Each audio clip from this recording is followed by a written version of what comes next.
नमस्कार.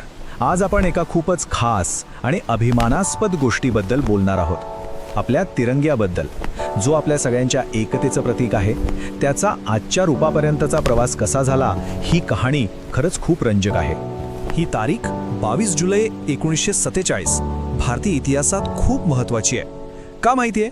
कारण याच दिवशी आपल्या राष्ट्राचं प्रतीक म्हणजे आपला तिरंगा अधिकृतपणे स्वीकारला गेला. विचार करा, देशाला स्वातंत्र्य मिळायला फक्त काही आठवडे बाकी होते आणि तेव्हा हा ऐतिहासिक निर्णय घेण्यात आला. पण हा जो आपला आजचा तिरंगा आहे, तो एकदम असाच तयार झाला का? नाही, त्याच्यामागे एक खूप मोठा प्रवास आहे. चला तर मग आज आपण तोच प्रवास उलगडून पाहणार आहोत. तर बघा, आज आपण काय काय पाहणार आहोत. सगळ्यात आधी आपल्या ध्वजाचा जन्म कसा झाला, मग त्याचा सुरुवातीचा प्रवास कसा होता. त्यानंतर 1921 ते 1931च्या काळात एक महत्त्वाचं वळण आलं. ते नक्की काय होतं? आज आपला ध्वज कसा आहे आणि त्याचे नियम काय आहेत? चला तर मग सुरुवात करूया. तर गोष्ट आहे भारताला स्वातंत्र्य मिळण्याच्या अगदी काही दिवस आधीची.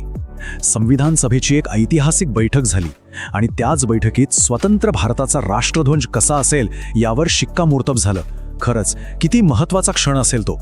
आणि हे महत्त्वाचं काम कोणी केलं? तर त्यासाठी एक खास समिती नेमण्यात आली होती.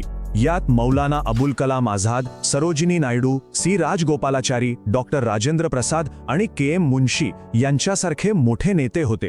त्यांच्याच विचार मंथनातून आपला आजचा तिरंगा निश्चित झाला. चला आता जरा इतिहासात डोकावून पाहूया. कारण आज जो तिरंगा आपण पाहतो तो काही एका दिवसात तयार झालेला नाहीये. त्याच्या मागे एक मोठी उत्क्रांती आहे, एक मोठा प्रवास आहे. बघा, 20व्या शतकाच्या सुरुवातीला स्वातंत्र्याची चळवळ जोर धरू लागली होती आणि त्या काळात लोकांच्या भावना व्यक्त करणारे वेगवेगळे ध्वज समोर आले. हे काही अधिकृत नव्हते, पण ते खूप महत्त्वाचे होते.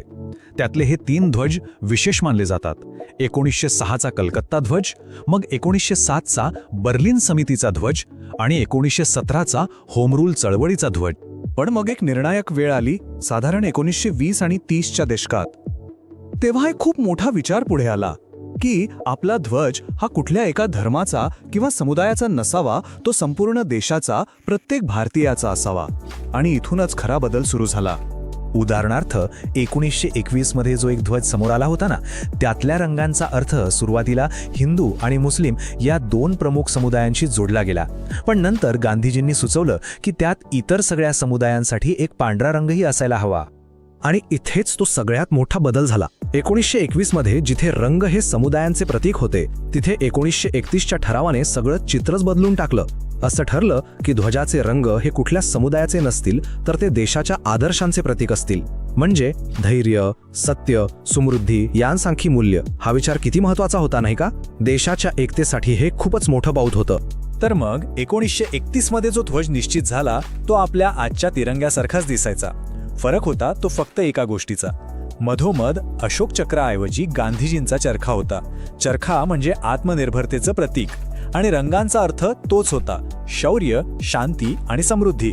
आणि आता आपण येतो या कहाणीच्या परमोच्च क्षणावर, म्हणजे आपला आजचा तिरंगा कसा निश्चित झाला त्या क्षणावर. तर 1947 मध्ये जेव्हा अंतिम निर्णय झाला, तेव्हा फक्त एक महत्त्वाचा बदल करण्यात आला. तो म्हणजे गांधीजींच्या चरख्याची जागा घेतली सारनाथच्या अशोक स्तंभावरील अशोक चक्रानं, ज्याला धर्मचक्र असंही म्हणतात. आणि या रंगांचे अर्थ तर आपल्या सर्वांना माहीतच आहेत. पण चला पुन्हा एकदा पाहूया. सर्वात वरचा केशरी रंग, तो आहे देशाची शक्ती आणि धैर्याचं प्रतीक. मधला जो पांढरा पट्टा आहे, तो शांती आणि सत्याचा संदेश देतो. आणि सर्वात खालचा हिरवा रंग, तो आपल्या देशाची सुपीकता, विकास आणि पवित्रता दर्शवतो. आणि ते मधोमध असलेलं निळ्या रंगाचं चक्र, ते आहे धर्मचक्र. त्याचे ते 24 सारे काय सांगतात माहितीये? ते सांगतात की जीवन हे गतिमान आहे, सतत पुढे जात राहायला हवं.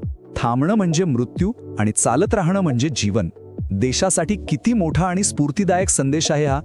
बरं, ध्वज तर ठरला, पण त्याचा सन्मान कसा राखायचा, तो कधी आणि कसा फडकावायचा, यासाठी काही नियम आहेत, ज्यांना ध्वज संहिता किंवा फ्लॅग कोड असं म्हटलं जातं. चला तेही थोडक्यात समजून घेऊया. अलीकडेच एक महत्त्वाचा बदल झाला आहे. हर घर तिरंगा सारख्या मोहिमेमुळे सगळ्यांना ध्वज सहज मिळावा म्हणून नियमांमध्ये थोडा बदल केला गेला. आता फक्त खादीचेच नाही, तर मशीनवर बनवलेले आणि पॉलिस्टरचे ध्वज वापरण्याचीही परवानगी देण्यात आली आहे. तर नियम काय सांगतात? सगळ्यात महत्त्वाचं म्हणजे कोणताही भारतीय नागरिक किंवा संस्था पूर्ण सन्मानाने ध्वज फडकवू शकते. आपण आपल्या घरावर, आपल्या परिसरात ध्वज लावू शकतो, पण अट एकच आहे, त्याचा पूर्ण आदर आणि सन्मान राखला गेला पाहिजे. आणि हो, काही गोष्टी करायच्या नाहीत, जसं की ध्वजाचा वापर कुठल्या व्यावसायिक फायद्यासाठी किंवा कपड्यांवर करायचा नाही. तो कधीही जमिनीला किंवा पाण्याला लागता कामा नये. त्याच्यापेक्षा उंच दुसरा कुठलाही ध्वज लावता येत नाही. या सगळ्या गोष्टींचं पालन करणं खूप महत्त्वाचं आहे. जवाहरलाल नेहरूंनी खूप सुंदर म्हटलं होतं की ध्वज केवळ आपल्या स्वातंत्र्याचे प्रतीक नाही, तर तो सर्व लोकांच्या स्वातंत्र्याचे प्रतीक आहे. खरंच आहे, आपला तिरंगा म्हणजे फक्त कापडाचा एक तुकडा नाही, तो आपला अभिमान आहे, आपली एकता आहे आणि कोट्यावधी लोकांच्या स्वातंत्र्याचा आवाज आहे. तर ही होती आपल्या तिरंग्याची कहाणी. आणि शेवटी एक प्रश्न मनात येतोच.